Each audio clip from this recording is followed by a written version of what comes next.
দেখছেন কলকাতা টিভি। জেলা স্বাধীন নিয়ে রয়েছে আমি তসমিনা। তবে এই মুহূর্তে যে গুরুত্বপূর্ণ এবং বড় খবরের দিকে নজর রাখবো, বাংলাদেশে ওসমান হাদি খুনের ঘটনায় বাংলা থেকে গ্রেপ্তার করা হয়েছে দুজনকে। বেঙ্গল এসটিএফ এর হাতে গ্রেপ্তার দুই, বনগাঁ সীমান্তে গ্রেপ্তার করা হয়েছে দুজন বাংলাদেশি নাগরিককে। ধৃতরা বাংলাদেশি রাজনৈতিক কর্মী ওসমান হাদির খুনে জড়িত বলেই দাবি। মেঘালয় সীমান্ত দিয়ে ভারতে ঢুকে বনগাঁয় ধরা পড়ে অভিযুক্তরা। গোটা ঘটনার তদন্ত শুরু করেছে এসটিএফ। বাংলাদেশে ওসমান হাদি খুনের ঘটনায় বাংলা থেকে গ্রেপ্তার করা হলো দুজনকে।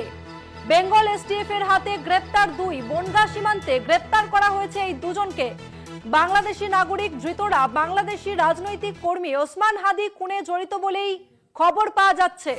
মেঘালয় সীমান্ত দিয়ে তারা ভারতে প্রবেশ করে বনগাঁয় ধরা পড়ে যায় অভিযুক্তরা। গোটা ঘটনার তদন্ত ইতিমধ্যেই শুরু করেছে এসটিএফ।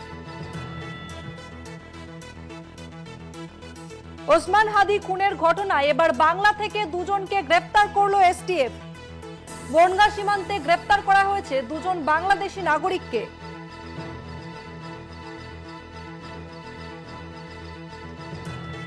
বাংলাদেশে ওসমান হাদি খুনের ঘটনায় রাজ্য পুলিশের এসটিএফ এর হাতে গ্রেপ্তার দুই অভিযুক্ত। বনগাঁ সীমান্তে গ্রেপ্তার করা হয়েছে দুজন অভিযুক্তকে। ধৃতরা বাংলাদেশি রাজনৈতিক কর্মী ওসমান হাদি খুনে জড়িত বলে দাবি করা হচ্ছে। মেঘালয় সীমান্ত দিয়ে তারা ভারতে প্রবেশ করে বনগাঁয় তারা ধরা পড়ে যায়।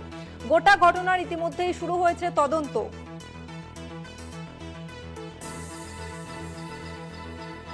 অরিত্র ঘোষ রয়েছে আমাদের সঙ্গে ফোন লাইনে। প্রতিনিধি অরিত্র, অভিযুক্তদের কিভাবে গ্রেপ্তার করলো এসটিএফ কি জানতে পারছো?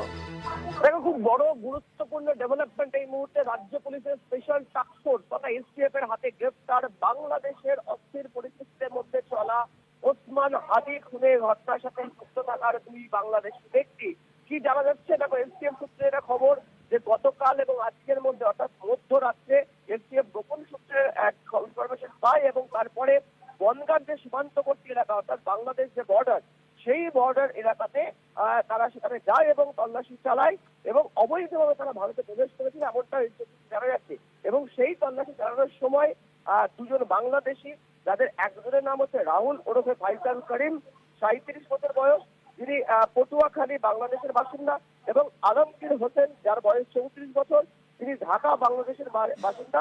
তাদেরকে এসটিএফ গ্রেপ্তার করে এবং প্রাথমিক যে তদন্ত, সেই তদন্ত যখন তাদেরকে জিজ্ঞাসাবাদ শুরু করেন এসটিএফ এর আধিকারিকেরা, রাজ্য পুলিশের এসটিএফ এখন তাদেরকে জিজ্ঞাসাবাদ করার সময় এসটিএফ সূত্রে একটা খবর যে এই দুইজন বাংলাদেশি তারা ওসমান হাদিকে হত্যা করার পরে, ওসমান হাদি হত্যা করে ঘটনার পরেই তারা বাংলাদেশ ত্যাগ করে এবং বাংলাদেশ ত্যাগ করার পর নর্থ ইস্টের মেঘালয় সীমান্ত দিয়ে ভারতে প্রবেশ করে। এই দুজন দীর্ঘ সময় ধরে ভারতের বিভিন্ন জায়গায় তারা অস্থায়ীভাবে থাকার পর ফের বাংলাদেশে ফিরে যাওয়ার জন্য সিদ্ধান্ত নেন এবং বনগাঁ সীমান্তে আসেন, যাতে সীমান্ত পেরিয়ে তারা ফের বাংলাদেশে ফিরে যেতে পারেন। সেই সময় এসটিএফ এর কাছে একটা গোপন খবর আসে এবং তারপরে সেখানে যায়। তখনই তাদেরকে পাকড়াও করে জিজ্ঞাসাবাদ করে এই তথ্য উঠে আসে। এই দুজনের বিরুদ্ধে একদিকে রাহুল ওরফে ফাইসাল করিম এবং আলমগীর হোসেন, এই দুজনের বিরুদ্ধে ইতিমধ্যেই এসটিএফ এর হেডকোয়ার্টারের তরফ থেকে মামলা দায়ের করা হয়েছে।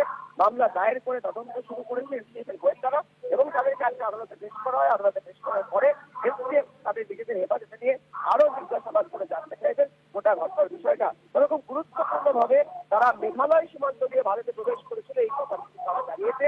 তাদেরকে প্রাথমিক যখন জিজ্ঞাসাবাদ করা হয়েছে সেই সময়। ধন্যবাদ অরিত্র।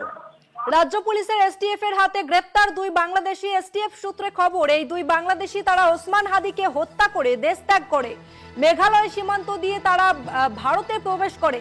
ভারতের বিভিন্ন জায়গায় অস্থায়ীভাবে থাকার পর তারা ফের বাংলাদেশে ফিরে যাওয়ার পরিকল্পনা করছিল বনগাঁ সীমান্ত দিয়ে এবং সেই সীমান্ত দিয়ে পেরোনোর সময় তারা ধরা পড়ে যায় এসটিএফ এর হাতে এবং গতকাল মধ্যরাতে গোপন সূত্রের ভিত্তিতে তল্লাশি চালিয়ে তাদের পাকড়াও করে এসটিএফ।